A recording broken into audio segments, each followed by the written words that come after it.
मौजूद है इस सभा में, हर एक सच कल्पना से आगे निकलने लगा है। ये घोषणा हो चुकी है, मेला लगेगा यहाँ पर। हर आदमी घर पहुंचकर कपड़े बदलने लगा है।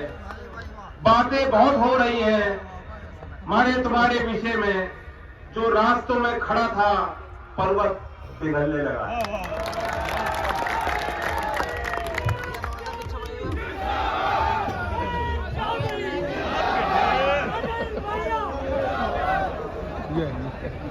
ये जीत आपकी है, आपके उस मनोबल को सलाम करता हूं। मेरे लिए बहुत मीठे अनुभव रहे। व्यक्तिगत तौर से ये चुनाव मैं हमेशा याद रखूंगा। हमारे दल के कार्यकर्ता, हमारे गठबंधन के कार्यकर्ता जिन्होंने बहुत मेहनत की, वे भी हमेशा याद रखें। 3 गांव में तो मैं हर गली हर घर तक पर्ची बांटने गया। हर मतदाता से, उनके परिवार से बातचीत करने का मौका मिला और मुझे एहसास हुआ इस बात का कितना बड़ा प्यार आज भी लोगों के मन में, दिल में है। और मैंने ये फैसला ले लिया है कि अब ये कारवां रुकेगा नहीं।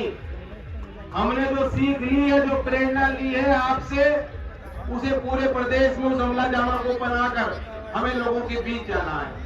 और मैं घोषणा करना चाहता हूं उस मंच से, नए साल के बाद समरसता अभियान के नाम से राष्ट्रीय लोकदल का एक कार्यक्रम हम शुरुआत करेंगे। और मेरा लक्ष्य है कि इस एक साल में 2023 के वर्ष में 1500 छोटे मोटे बड़े गांव में मैं खुद जाऊंगा, डोर टू डोर जाना पड़े जाऊंगा। हर तीसरे दिन में कार्यक्रम होंगे और हर दिन 10 से 15 गांव में बैठक होंगी, जहां आपको भी अपनी बात रखने का अवसर मिलेगा। इतने ऐसे गांव हैं जहां कभी चौधरी अजीत सिंह जी नहीं जा पाए, उनसे पहले चौधरी चरण सिंह जी के पांव उन गांव में नहीं लगे होंगे, लेकिन आज भी घरों के अंदर आपने चौधरी चरण सिंह जी को सजा के रखा है, दिलों में सजा के रखा है। कितना बड़ा आशीर्वाद, कितनी बड़ी पूंजी है। हमें अपने वैचारिक दृष्टिकोण को भी मजबूत करने की जरूरत है कि हम लोग क्यों लड़ रहे हैं, हम ये पार्टी क्यों चला रहे हैं, गठबंधन की बात क्यों कर रहे हैं। इसलिए नहीं कि ये सिर्फ सत्ता का रास्ता है, लेकिन हमें व्यवस्थाएं भी बदलनी है। जो चौधरी चरण सिंह जी के सपनों का भारत था, जो उन्होंने कल्पना देखी थी, जो सपने देखे थे, आज वाकई हम लोग बहुत कमजोर हैं। उस रास्ते से तो बहुत दूर चले गए। इस देश में किसानों की हालत, किसानों की दुर्दशा किसी से छुपी नहीं है।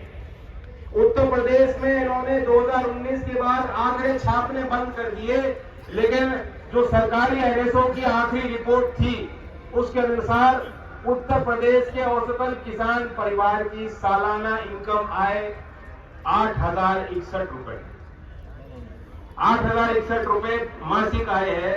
माफ कीजिएगा, साधारण सामान्य किसान परिवार की, एक आदमी की नहीं, पूरे परिवार की। अब 8,000 रुपए में कैसे वो गुजारा कर रहा है, कैसे खर्चे कैसे मीट कर पा रहा है। और ये तो आपकी रोज की जिंदगी है। 5,000, 6,000, 7,000 रुपए के लिए ये सरकार के दलाल आपके दरवाजे पे वसूलने को तो आ जाते हैं, लेकिन जो आपका ड्यू है, जो आपका भुगतान समय पर होना चाहिए, अभी तक भी सरकार गन्ने का भाव खोलने को तैयार नहीं। लेकिन आपने इनके सरकारी पजामे का नाला खोल दिया।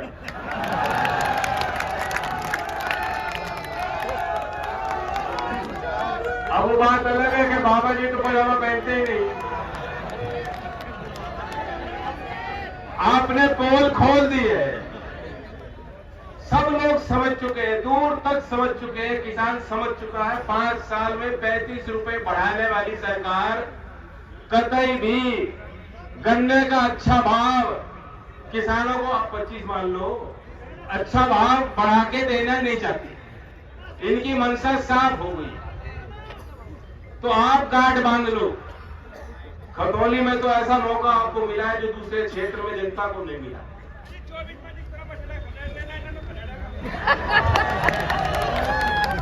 बछड़ों के झुंड हो गए, इतना आसान काम नहीं रहा। ये इनके झुंड यहाँ भी आए थे, आपने यहाँ से लोग खदेड़ दिए।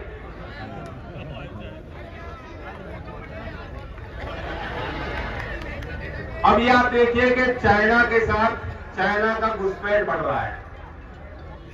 सरकार कोई जवाब देने को तैयार नहीं।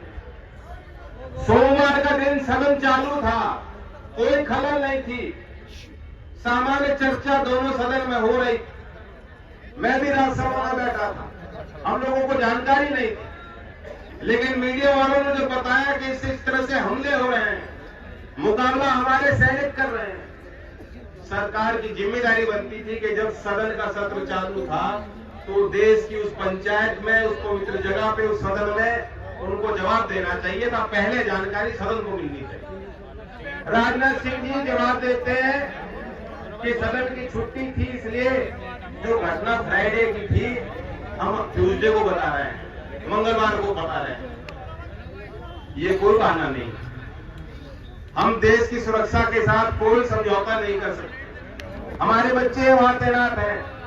मैं मांग इस मन से अपनी करता हूं, बार बार हम कह रहे हैं, सिर दोहराता हूं कि अगर हमें अपने देश के दुश्मनों से मुकाबला करना है, जो हमारे पड़ोसी राज्य से रिश्ते अच्छे नहीं है आज और बिगड़ेंगे आगे हो, तो चुनौती है। अगर मुकाबला करना है तो देश के सैनिक को आप ताकत दीजिए। आज देश के सैनिक के लिए जो एक विश्वास और एक आस्था थी लोगों के मन में, जो हमारे गांव के बच्चे चाहते थे कि हमें वो नौकरी मिल जाए, वो वर्दी मिल जाए, उस वर्दी को पहनकर हम अपने खून को बहाने का काम करेंगे, कुर्बानी देने के तैयार हैं, शहादत देने के लिए तैयार हैं। उस भावना को उन्होंने ठेस पहुंचाई। मैं मांग करता हूं,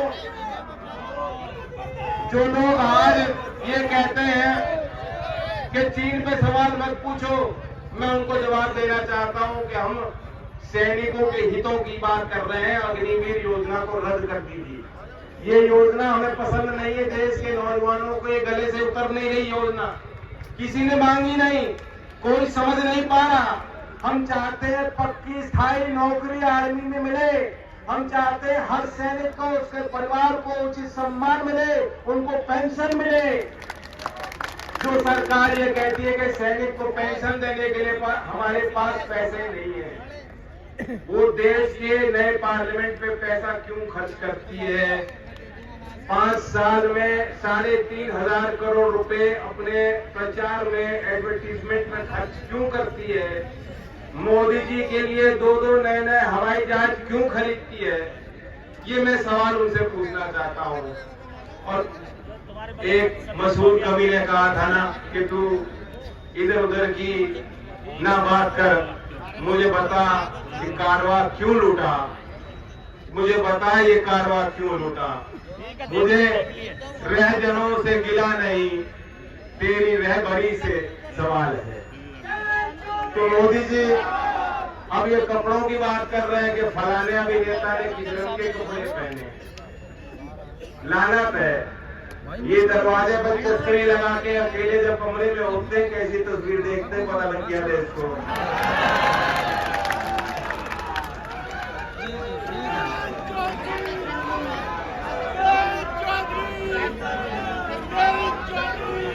तो इधर उधर की बात ना करो। समय पे नौकरी दो नौजवानों को, समय पे किसानों को भाव दो। जो हमारे मजदूर भाई मजदूरी मांगते हैं, नरेगा योजना ठप पड़ी है, सरकार उसका बजट में कटौती करती है, उस योजना को बढ़ाया जाए। शहरी क्षेत्र में जो लोग मजदूरी मांगते हैं उनके लिए योजना बनाई जाए। हमारे गांव में पेंशन बंद हो गई। हमारे शिक्षण संस्थान से जुड़े बच्चे बता दें कि स्कॉलरशिप बंद पड़ी है। अभी मौलाना आजाद फेलोशिप के नाम पे विज्ञान के क्षेत्र में जो हमारे माइनॉरिटी के बच्चे पढ़ रहे थे, उस योजना को सरकार ने बंद कर दिया, कैसी चला दी।